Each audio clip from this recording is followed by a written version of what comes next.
Hi everyone, welcome to the next video from our Klara Markova page. I hope you've all managed to find it and download it if you want to take part. It isn't too late. You can find, there will always be the link in the description to show you where to download it from.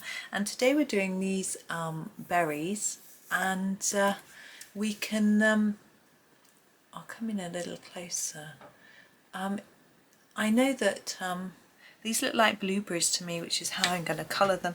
Rita Berman has blueberries in her book, so if you want to have a go at some blueberries and you don't have this page, you could find some from her book. I think her Seasons book has them in. I think they might be from the autumn, but I'm not sure because I've only got the compilation book. But there's you can do those, or you can choose a berry in any book and have a go. We're obviously going to try and do it in a sort of blueberry type colour. Now when I do a blueberry, because it's quite purpley and bluey all at the same time, I like to start with a base of a sort of pinky purple. I'm going to use the Aubergine, I know we used it here, to colour all the berries in to start with. We're only going to do this bunch actually for this video. What I'm wondering is whether we do the other ones but in a different way. So we'll do them differently. So try and get a fairly even colour. I'm not doing a very good job. Now I'm very aware that the paper I'm using hasn't got a lot of tooth. So I need to be really careful and restricted in how much pencil I use at this point, or else I might not be able to layer on top, and they're looking a bit red. That isn't the colour that I want for my blueberries. So I'm going to leave it there. Actually, let's put a little bit down there. There we go. Now we want to go more over to a purple tone. I am going to use my favourite colour once it's sharpened. Oh, it's broken in the sharpener. This is the, so you can be finding yours while I'm happily sharpening. It is the Purple Lake Deep, but I may end up using the mulberry if it doesn't want to sharpen properly, because I don't have my really good sharpener in here. Here we go. I'm going to leave it at that. So Purple Lake Deep. There we go. Oh, that's a bit blurred. Sorry. Now I'm going to start thinking a little bit about shade as well.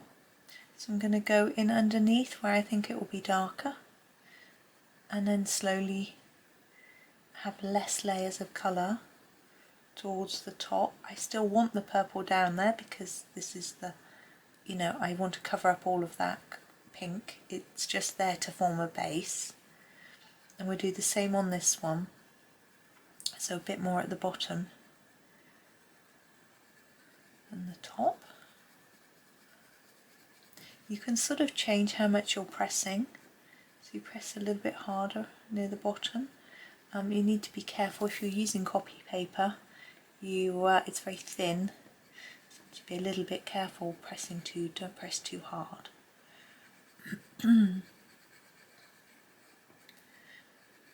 try and put a little more down there. So hopefully you can start to see it's a bit darker at the bottom, but that's just our next layer. I'm going to move to a more bluey colour now. I'm going to use the Ultramarine, what's it called? Ultramarine Violet, which is a more blue, as I said. So there it is. Oops, Ultramarine Violet. And really start to emphasise this dark area down here. Start to lighten as we go up. And if we have a lighter layer near the top, the pink will show through maybe a little more as well.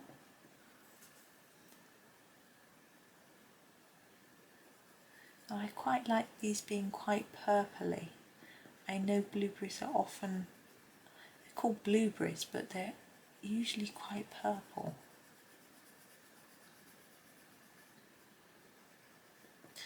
So that's what I enjoy having, or how I like having mine, a bit more purpley when I'm colouring them. But they're still not dark enough, are they? They're quite purple. It's a nice colour, but it isn't the colour that they actually are. So I'm going to use the black. I'm just trying to find it. Here it is. The Ivory black it's called. I'm going to go in right at the bottom here and put some down.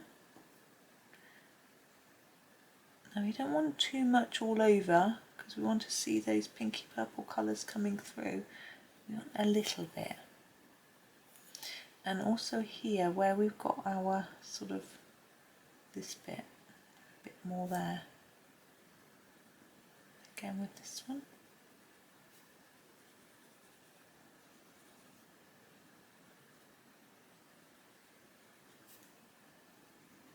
So a bit more where they're overlapping. And in there. Now I'm going to use some more, go back to using the purple, the Ultramarine Violet, to sort of work that in. I don't want it to look like there's black so much as just a darker area.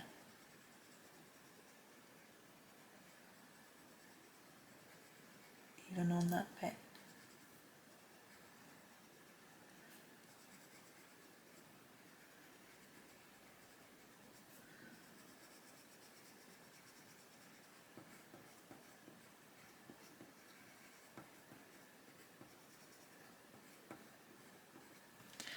Okay, and I am going to use a blender on this just to bring it together. I think I use the Staedtler blender. I think that works well with these, with this pencil.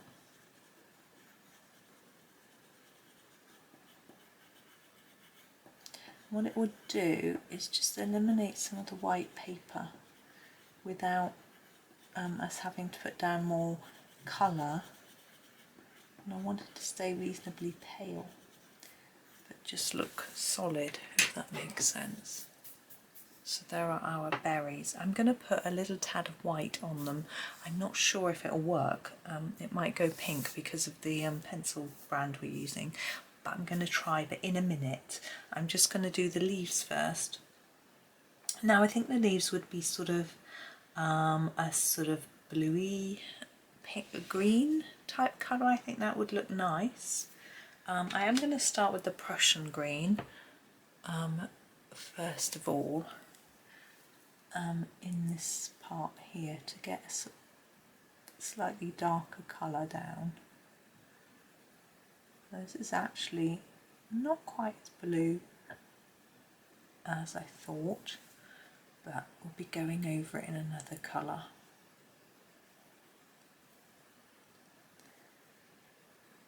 Now what I've decided to do is that although these look like blueberries, and so do these and so do these, I'm going to do them all in different colours, so that just shows you some different colour combinations and different techniques. I thought it would be more fun rather than keeping them all the same.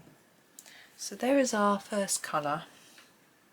Now we want a lighter colour, and I think we'll go for this one. It's getting quite short, the Pthalo green light. I think I do have another one anyway, because I've got the Monet set, the Seascape set and the Botanical set. I think I've got another one of these, but I'm not entirely sure. I'm going to go right over everything to try and mix it up.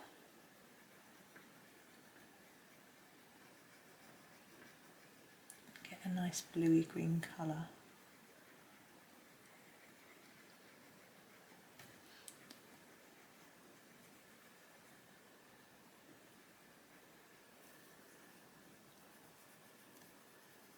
And if it isn't dark enough for you near the berries, you can add an even darker green on. I'll show you.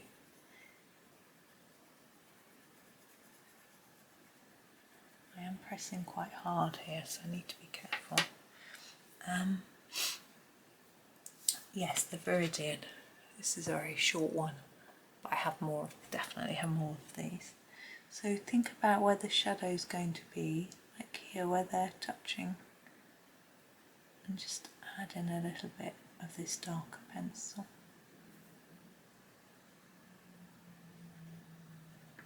And it just helps to give a bit more of a three-dimensional look. There we go.